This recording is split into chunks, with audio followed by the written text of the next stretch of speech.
Well, hello everyone. Welcome to Conversations with Yolanda. I'm so excited to be with you guys.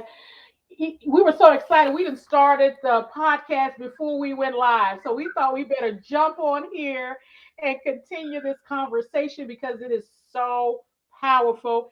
And I believe it's the season for this conversation to be had and this work to be featured and highlighted in corporations and nonprofits and higher ed.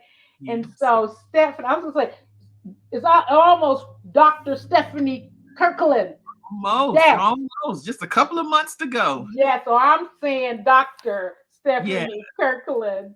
thank you. Welcome to Conversations with Yolanda. So when I started having these conversations with people, I really wanted to hear about the work that they're doing. I would have a conversation offline about what they were doing. I would see that I felt like it needed to be out there even more, whether they were an author, speaker, educator, researcher.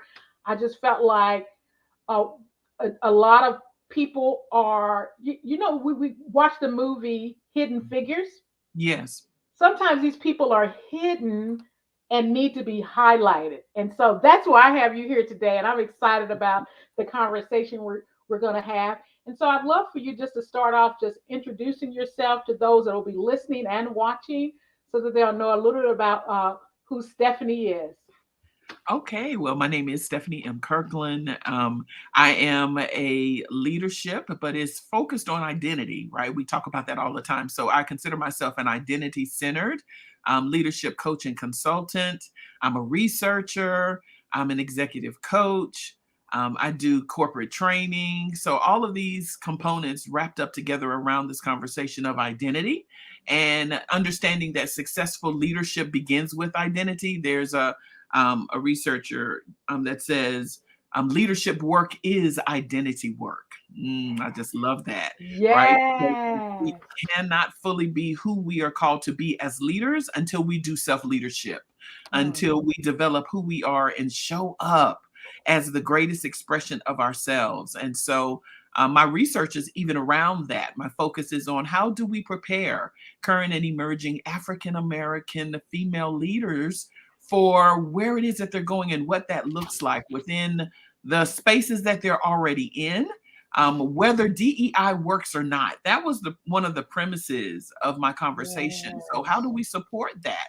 And so, part of my research is really going towards I'm interviewing women who are successful in their spaces and pulling that conversation through them to create curriculum and master classes and coaching modules that support these women who are in these spaces to move forward with regards to who they are. And Yolanda, you know what they said the number one thing was? What is Identity. it? Identity. Identity. Wow. Knowing who they Wow. are, being Hmm. their authentic selves, refusing to be anything other than who they are, not assimilating. I mean, these power words, these battles that we have in these spaces with regards to being able to do the work that we know that we're called to do. Absolutely. Mhm. So, my first question for you is when did you realize that you needed to focus on this work? Was it something that you saw in a space that you were in, something you were reading? What made you really lean into this piece? Well, I have been doing this work for almost 20 years. And Wow. this work started with my own journey, right? You know, I had a whole lot of titles. I knew how to do a whole lot of things. I was an entrepreneur. I was a wife. I was a mom. You know, I was engaged in different leadership capacities. And Yolanda, one day I was like, you know, I have a lot of gifts and talents and I do a lot, but I don't feel fulfilled.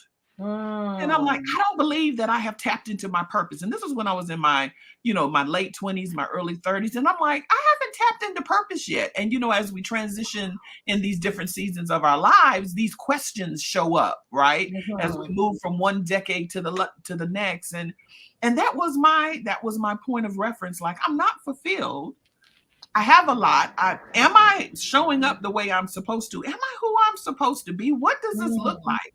And Right. I mean, I was asking these questions. Am I just serving people out of what I know to do? Or have I really tapped in to my greatness and why I'm in the earth? And so as I went on my own journey, of self-discovery and personal growth and development, I got to the point where I truly believe that one of the reasons why we're in the earth is to share our journeys and our story to impact other people's story and their journey. And so as I mastered this process, I began a program called In Pursuit of Me. Ah, And yes. yeah, I started teaching it to women, just women that I knew, women who were asking those questions. And so over the years, it has evolved. And as I started going back to school and started working with women in leadership, the women who started coming to my programs, Yolanda, were women who were counselors, who were executives, who were Wow. leaders. And they were asking the same question: who am I? Am I really where I'm supposed to be? How am I showing up? How do I show up authentically? How do I tap into my greatness? Am I just doing what I know to do? And they were asking the same questions, and they were asking them in their spaces, right? And Mm-hmm. so over time, it just built from that In Pursuit of Me. Then I started going into corporate training, leadership development, and it just evolved over time. And so my research really connected to not only my journey, but the journey of the women who were a part of the programs that I was producing. Yes. It's something you just said I want us to kind of dig into a little bit more is when you understood your purpose Mm, and how important purpose is for our journey. yeah, Because just like you said, most of the time we can do a whole lot of stuff. We're great at a whole lot of stuff, but we're not supposed to be doing all of that stuff. no, We can get caught up in doing something because people give us accolades for doing it, or it's yes, people pleasing, or I can get at that table because I know how to do this, but it is not our purpose. Can you hmm, share a little bit about how important it is for young professionals, emerging leaders, or current leaders that are at the top to really operate in their purpose? my conversation around purpose, because I hear so many people talking about purpose and how to lean into it and what it looks like.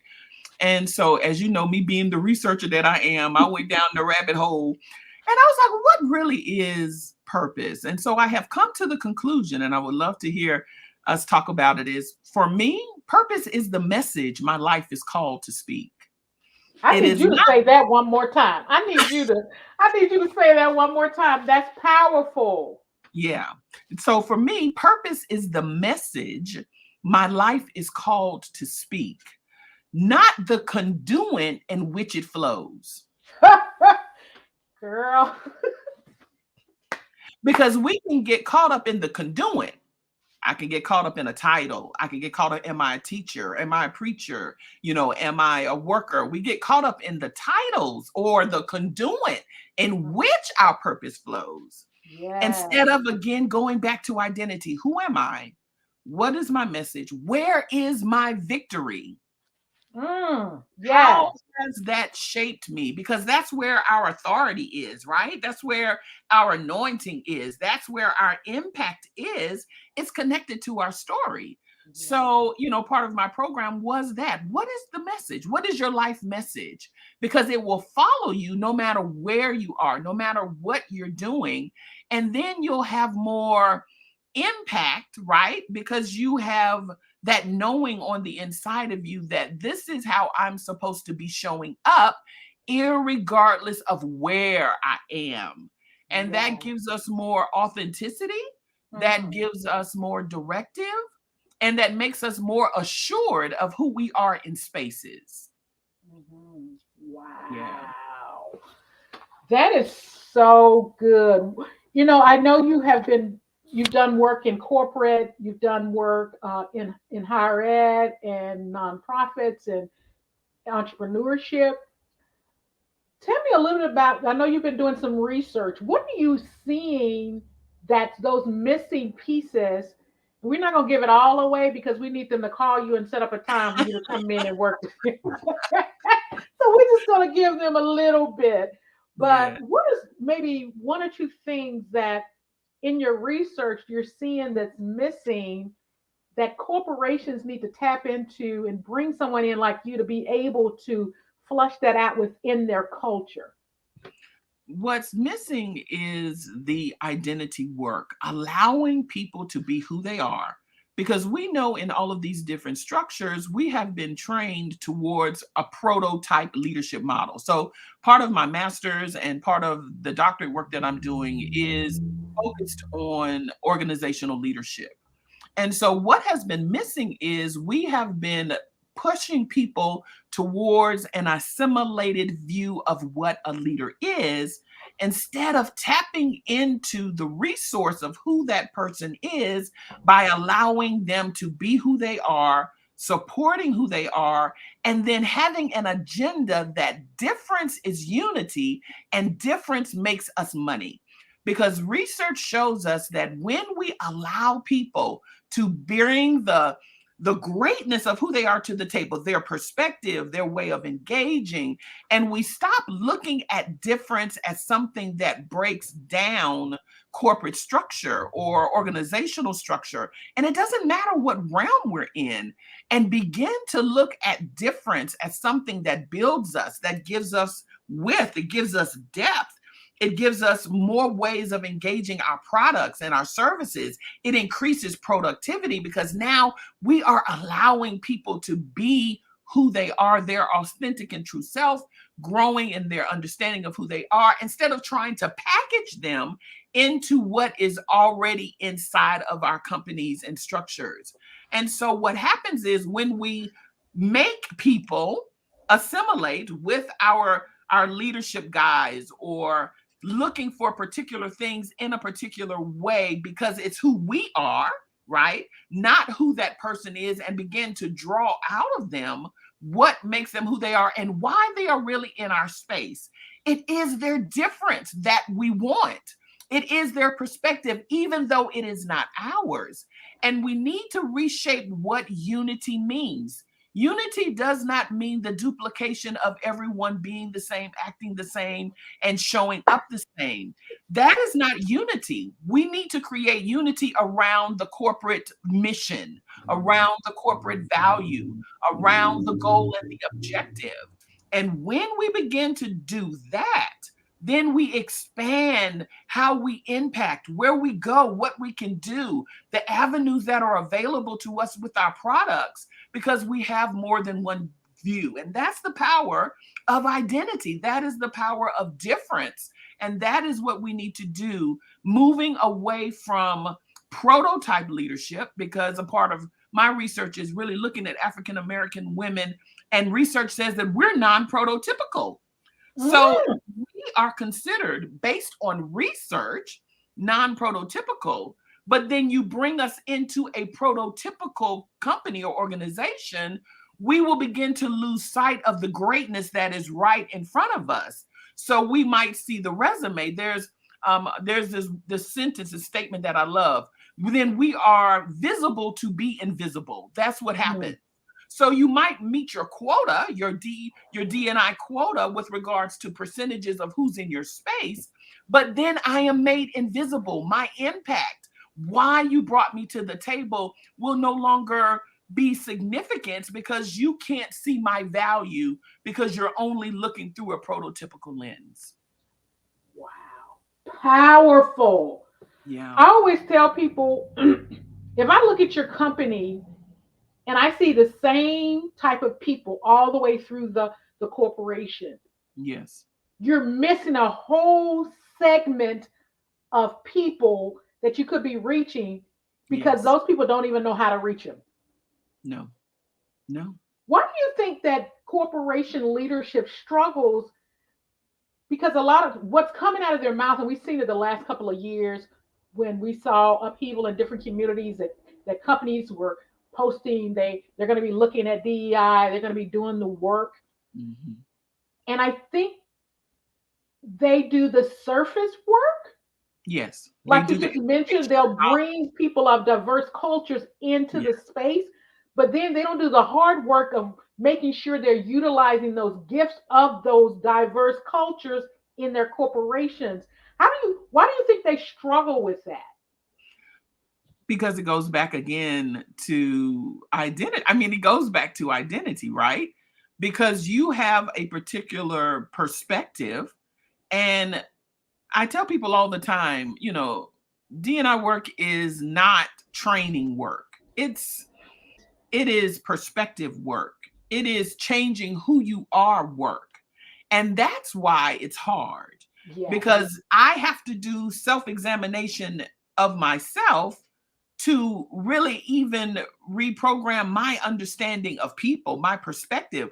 I have to do work with regards to how I have been groomed up until this point, with regards to how I unconsciously engage with people. We don't even take the time to understand that this is brain work. This is reconceptualization of a lens that I don't even have access to because it's unconscious. I'm big on neuroscience, so okay, work with Come me. on, give it to us.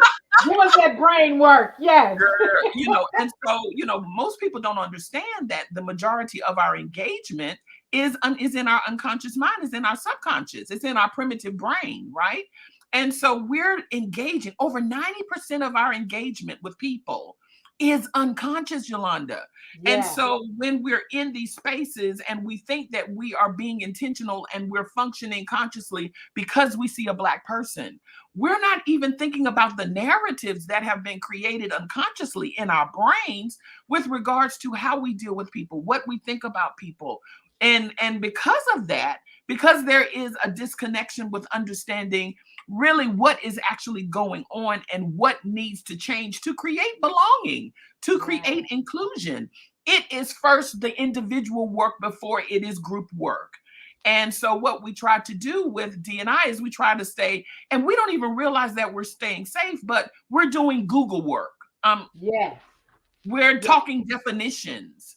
We're talking, platitudes. We're just, dealing with the construct of what needs to take place, but we're not doing the individual unique work because, again, going back to brain work, we're not safe. We don't feel safe. We think somebody's attacking us. We're dealing with areas of offense. We're feeling insecure. So all of those defense mechanisms that our brain is actually trained to do to keep us safe, they're primitive. And so when we don't encourage personal development, when we don't encourage personal growth, Jim Rohn has this beautiful statement is, my success can be no greater than my personal growth. So if we're not doing that type of work, that type of personal work, and companies, organizations, higher ed, we stay away from that because we don't know how to engage in that deeper way. We know how to do structural things. We know how to put things in place, but we don't understand. And we're going to have to learn that this work is deeper than just conversations about what it is. Now Mm. we need to do the identity and the personal work to shift it so that we can see people differently. We can do the emotional intelligence, Yolanda. Yes. We Yes. can, examine because you can't even do emotional intelligence without first starting with you, because Exactly. emotional intelligence is first I need to think about myself before I can think about you. That's Exactly. that's D&I as well. I have to first think Right. about where I am in this space and acknowledge my history and stance so that I can intentionally begin to groom something different in me so that I can create an atmosphere of belonging and inclusion. That is so good. And I truly believe that some of the struggle and the hard work that needs to be done is the individual piece. And Yes, people don't like doing that piece. it's hard work. And I think it's going to take people just stepping out and doing that work as a Yes. corporation and at the top leadership being able to say, yeah, this is the work that we need to have done and Hmm. seeing the benefits of it. Yes. One of the things that I see a lot, I work with a lot of female entrepreneurs, small business owners, and we got all this money out here to support female entrepreneurs, but a Yes. lot of times they're coming to the table struggling. And I Yes. want to hear, we've talked a little bit about this, but I want to hear your perspective on how that work really should be done in that space of training female entrepreneurs or even just entrepreneurs in general. What is some of that pre-work that even you're seeing as well that needs to take place? The pre-work is necessary, and I really push this and I promote this in the entrepreneurial space. And I say all of the time, really think about what you're doing. You're giving all of this money to perfect the business, but you're not concentrating on the person who runs the business. So you have a woman who has an idea. She is actually bringing to you her conceptualization, and you're now taking her conceptualization through your lens of mastery. Yes. And you're creating this beautiful product, this beautiful business. You're giving her business plan. You're giving her, you're molding, you're developing, you're structuring, you're putting all of the components, you're taking the time to build the business. And then you give this masterpiece back to the woman who brought you the broken vision. What is she supposed to do with that? You haven't worked on her. You haven't even developed her entrepreneurial identity for her to be able to even be an entrepreneur. She brought you the idea as a mother. So she has a mom identity. And then you give the mom this masterpiece, and you have not shifted her to also be new. And I see it over and over and over again. You sit there after you've given out all of this money and you say, why is she not doing anything with this? Why is it not moving forward?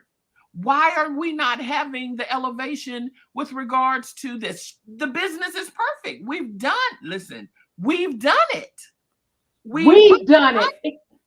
Yes. We've put the money in it. Why is she not moving? Why is she not networking? Why is she not on the phone? Why is she not before the people? I'm sending her all of these emails for opportunities for pitching. I'm sending her all these emails for opportunities to go take her product, because you never worked on her. You never positioned her. I say all the time, there's new for the new, right? Yes. There's a scripture in the Bible that says you can't put new wine into old wineskin. Yes. So you created the new wine, which is the business, but you're giving it back to old wineskins, which is her. Exactly. It doesn't work. There is new for the new. And until you do that work, I have now business coaches trying to partner with me, Yolanda. Why? Because they're ending up doing identity work instead of telling you to do business work. They can't even help her all the time. She's struggling with her identity. She's struggling with her baggage. She's struggling with her challenges. She's struggling with her mindset. And you're like, you're not giving me money to do mindset work. You're giving me money to help you structure your business so you can run. I'm trying to give you strategy, and you're calling me crying because you don't want to go talk to the people you need to talk to. That I ain't signed up for that. Right. And so, I'm finally convinced, there's the Women's Business Center here in Charlotte, they ran with me with this, and I get accolades every single time. So I usually close out their sessions after these women are with them for a year, just focused on business, right? And then they come to me and the women are like, yes, oh my God, thank you so much. Oh, after a year, they're like, this was the best. I needed at the beginning. To position me for what I'm willing to step into. So I'm blowing the trumpet, Yolanda. I'm telling these organizations that's dumping these millions, if you want your numbers to go, you need to partner with me, because they need to do the personal work. And it's period. It's research. You can't get around identity. You cannot. Right. Exactly. Because we, even in the faith community, we really we use a lot of times, your gift will make room for you. If you're ready. If you're ready. Because if you don't know who you are, you don't even know how to even get your gift out there. No, you just have them. You don't even know how to stir them up because you haven't done the identity work.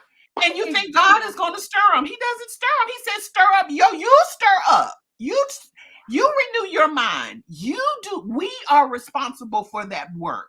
You know what I'm saying? God, puts the vision in you. but you're responsible to position yourself for Yes. when the opportunity shows up so that you can walk through the door. Absolutely. It's something that you said at the conference, and I'm trying to remember. You were talking about how people are sitting around waiting on Yes. God. Yes, you're waiting on God to do the work that you're supposed to do. And you're wondering why things aren't moving, why things aren't shifting, why things aren't working the way you desire, because you're waiting on Him to do something that's your responsibility. Mhm. Renewing your mind, that's not God's job. Romans 12 tells us that we are responsible. Be ye transformed by renewing your mind, right? Mhm. Further in that text, it tells us you bring yourself to Him, holy and acceptable, which is your reasonable act of service. So, identity work is my reasonable act of service to Mm. come into alignment with the promises that are waiting to be manifested in my life. Second Yes. Peter says it so plainly, so plainly. I have given you everything that pertains to life and that pertains to godliness. Yes. Choose, right? Is he saying, I'm going to do it for you? No, that's not what he said. He said, I gave you everything. Choose. How do I choose? I choose by doing the work that prepares me for the vision that is in my belly for forward movement. And until I make the choice, I'm stuck. My people perish for a lack of knowledge. Yes. We Yes. have to do the knowledge work. We are responsible to position ourselves for the vision.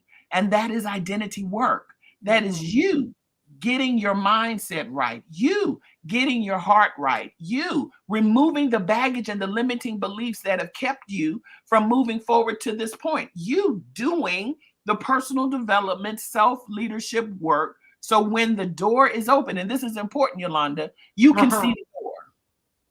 Some of That's us, so the good. door, you Yes. can't even see the door because your Mhm. lens is clouded by your baggage. Oh, I know they're not wanting me to do that. I'm not equipped to do. Come on, come on. And you're like, Lord, open the door, Lord, open the door. And he's like, there's several open. Can you see them? You can't because your lens, going back to brain work, right? Your Mm-hmm. reticular activating system's job is to connect to your belief. Come on, Yolanda. So if Yes. you don't even believe you can have it, your brain will support that belief. And you wonder why you're in a cycle and why you can't move and why you're stagnant and why you're stuck and why you're using procrastination as a crutch because you have not done the work to position yourself to be able to see. And I said this at the conference, you're in level A, you see Z, you see the big picture, but you have to master A to see the key that gets you to B. Yes. You have to master B, who you are in B, mastering yourself in B. And as you master who you are in that space, guess what? Your capacity increases because you've added and you subtracted things that don't need to be in your space. So now your lens is different. Come on. Your Yes. way of seeing and viewing is different. Your connections and relationships are different. So then as you master B, the key shows up for C, right? And we're wondering why we're not moving because we are not mastering who we are in that moment to increase our capacity to shift to the next level that has been designed for us. Yes. But until we make up our minds to move, we will stay where we are looking at Z, wondering why we can't shift because you haven't increased your capacity to get to the next level. Wow. Stephanie, this is so good. We could talk all day. I But know I we want can't. to leave them something to call you for you to come in It's so much and work information, with their Yolanda. team. Y- I'm Yeah. telling you. What's next for you? What do you see this next? And then I want to ask, how can people kind of reach out to you? What's next for me is to go deeper into these conversations in these spaces, whether corporate, nonprofit, higher ed, and really to do what I said through my research, right? How do we position and how do we support right now African, my focus is, with my research is African American women Mhm. and actually leveraging their leadership in these spaces. And this is not just work focused on African American women. This information is needed for companies, Yes. higher ed, corporations, to support the women as they are developing their leadership understanding and acumen, so that they can leverage into those pipelines of leadership to become who it is that they need to be what they need to be for those corporate structures, as well as understanding and helping companies, corporations understand their own bias, as well as helping them to become allies through doing the personal development and self leadership work themselves, so Yes. that they can open up their lens from being just a prototypical organizational structure, and delving into that organizational leadership structure to help them redefine how it is that they're impacting diverse communities, right? Because diversity is not just Black people and white people. That could be ableism. That Exactly. could be, just women. That could be men. That could be age, right? We have Yes. so many ways of engaging diversity and helping companies structure their leadership models in a way that supports those things that cover everyone, and then helping them to diverge in those things that support the difference of the people who are coming into their spaces, and then bringing people back together in an inclusive and belonging environment where everyone is getting what they need to become who it is that they need, because we all need different things, Yes. even though we might all be leaders. I engage in a different way because of my dynamics, right? Yes. And so Yes. that's what made African American women so focused for me, because we have what's called the triple bind, right? It's The not triple just, bind. yeah, Mm.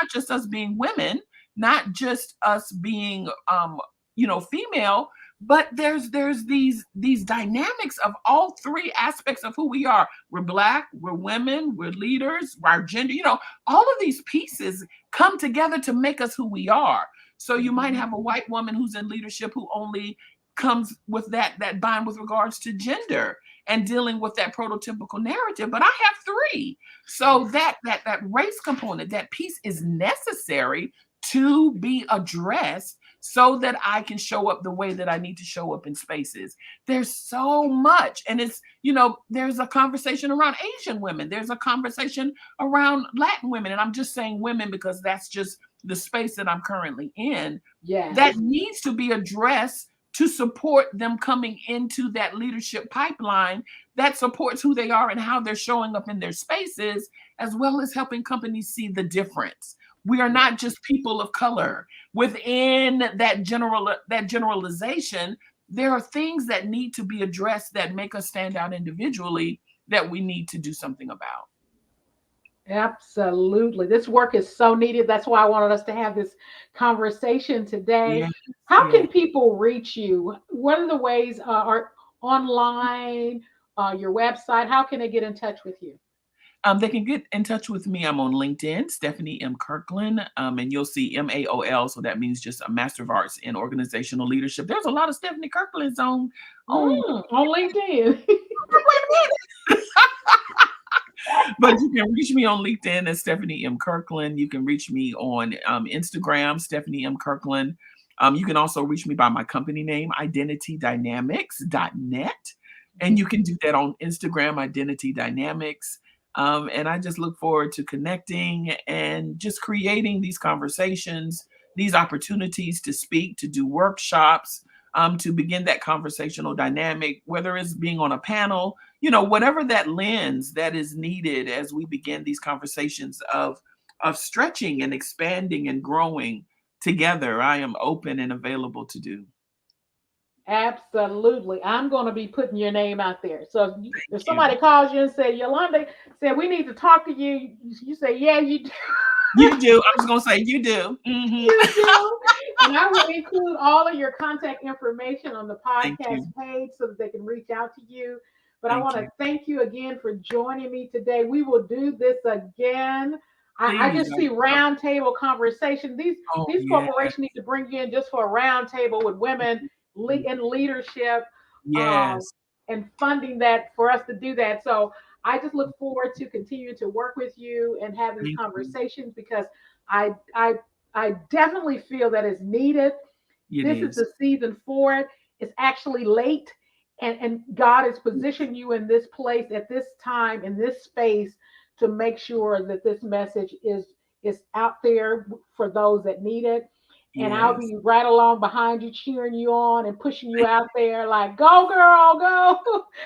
So Yes. thank you again for joining me, and we will talk again soon. This Thank is you so much. Conversations with Yolanda, and we will see you next time. Bye bye. Bye bye.